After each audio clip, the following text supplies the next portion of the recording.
మొన్నే చాలా వరకు కొన్ని బ్యాంకులు ఇవన్నీ శంకుస్థాపనలు జరిగినాయి, వాళ్ళకి స్థలాలు కేటాయించారు.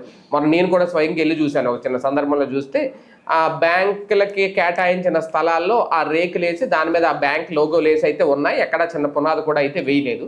అంటే నేను ఎగ్జాంపుల్ చెప్పాను. ఇప్పుడు ఇలాంటివన్నీ రేపటి నుంచి కన్స్ట్రక్షన్స్ స్టార్ట్ అయిపోతాయా, ఆ భయం పోయి చట్టబద్ధత వచ్చేసింది కాబట్టి జగన్ ఏదైతే అది అవదు అంటున్నారో దాన్ని అవుతుంది అని చేసి చూపించడంలో బాబు గారు ఇప్పుడు ఏమన్నా కీలక పాత్ర పోషిస్తారు. జగన్ అవ్వదు అని చెప్తోంది గ్రోత్ ఇంజిన్ అవ్వదు అనండి.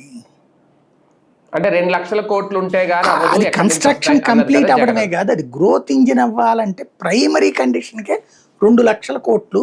హైదరాబాద్తో ఇది ఎట్లా పోల్తుంది అంటాడు ఆయన. హైదరాబాదు చెన్నై వాటితో ఎట్లా పోల్చుతావు నువ్వు అది అంటాడు అతను. గ్రోత్ ఇంజిన్ వైజాగే అంటాడు అతను. దాన్ని వీళ్ళే ఒప్పుకున్నారు కదా. అవును, అది డెవలప్డ్ సిటీ కాబట్టి. మరి ఇప్పుడు ఇది డెవలప్డ్ సిటీగా కావాలంటే ఎన్నేళ్ళు పడుతుంది? అసలు వైజాగ్ స్టిల్ నో హైదరాబాద్తో పోటీ పడట్లేదు కదా. ఇప్పుడు ప్రయత్నిస్తున్నాం హైదరాబాద్, బెంగళూరు, చెన్నైతో. ఇక్కడ అమరావతిని ఎవడు కదిలించాల్సిన అవసరం. ఇక్కడ ఏమిటంటే మాటల గార్డీలో బతుకుతున్నాం మనం.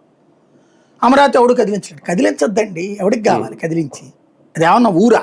అదే బండా తీసి అవతలకి పెట్టడానికి ఊరు అది. జగన్ ఏమి చేయలేరు అని అదే అమరావతిని కదిలించలేరంటే 3 రాజధానులు చేయలేడని చెప్పడం అతను.